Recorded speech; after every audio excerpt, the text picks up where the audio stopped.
Eh bien bonjour, on va profiter d'une petite pause pour parler des bâtons, un élément essentiel du randonneur. Donc la première des choses qu'on rappelle sur les bâtons, on ne se sert jamais de ça. On laisse toujours la main libre. Pourquoi? Parce que pour un oui, pour un non, si on doit se casser la gueule, au moins on a les mains pour se rattraper. Je connais au gîte, j'ai souvent eu l'expérience, cette année encore 3 personnes avec le visage tuméfié et une avec la main cassée. Donc voilà le bâton avec la main libre. La différence entre les bâtons de randonnée et les bâtons de marche nordique se situe ici, c'est le pommeau. On n'a pas de truc pointu parce que le pommeau on va s'en servir et on va s'en servir souvent. Et c'est aussi pour ça que bâton de randonnée équivaut gant, parce qu'on va se servir souvent du pommeau. Donc, comment régler un bâton de marche de randonnée? Il faut que le coude soit à angle droit. Et c'est pas simplement comme ça, c'est pour une raison bien précise. C'est que quand on marche et qu'on a le bâton devant, c'est la position idéale pour pouvoir s'appuyer dessus et soulager le poids au niveau des pieds, des genoux et des hanches. Mais de la même manière, c'est la bonne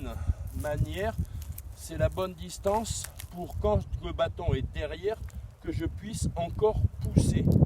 Si mon bâton est trop bas, que je l'ai ici, comme très souvent, premièrement, je ne vais pas être à l'aise pour pouvoir me soulager, mais surtout ici, hop, c'est fini, je suis en bout de course et je ne peux pas pousser. Donc, il faut que le coude soit à angle droit parce que ça donne la bonne distance de marche et quand je vais pouvoir pousser derrière, et cette petite poussée derrière est très intéressante pour justement faciliter la marche. Deuxième des choses aussi, c'est que quand je descends, quand je suis dans une déclivité, comme le terrain est en pente, le bâton là va être trop court.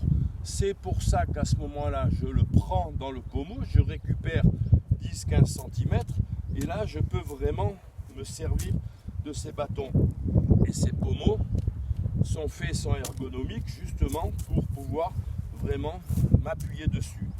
Donc, important de régler ces bâtons à angle droit. Donc, différentes manières, différents bâtons et différentes manières de les régler. Ce qu'on connaît le plus, c'est un système qui se visse et se dévisse. Ce sont les plus économiques, mais à l'usage, ce sont souvent les moins solides, ceux qui durent le moins longtemps. Les plus répandus, les plus pratiques et les plus efficaces, c'est ce système qui est très efficace et qui est très facile d'usage. La dernière manière, c'est que comme le bâton de toute manière, je ne change pas moi de taille et que le bâton sera toujours à la même longueur, c'est d'avoir le bâton qui est bien réglé, pris à la bonne distance.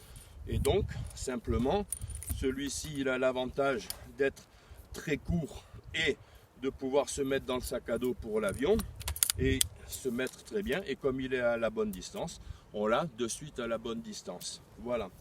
Dernière des choses, le bâton, il a des pointes. Quand je suis sur l'herbe, sur la caillasse, la pointe est intéressante parce que je m'accroche. Vraiment, je m'accroche.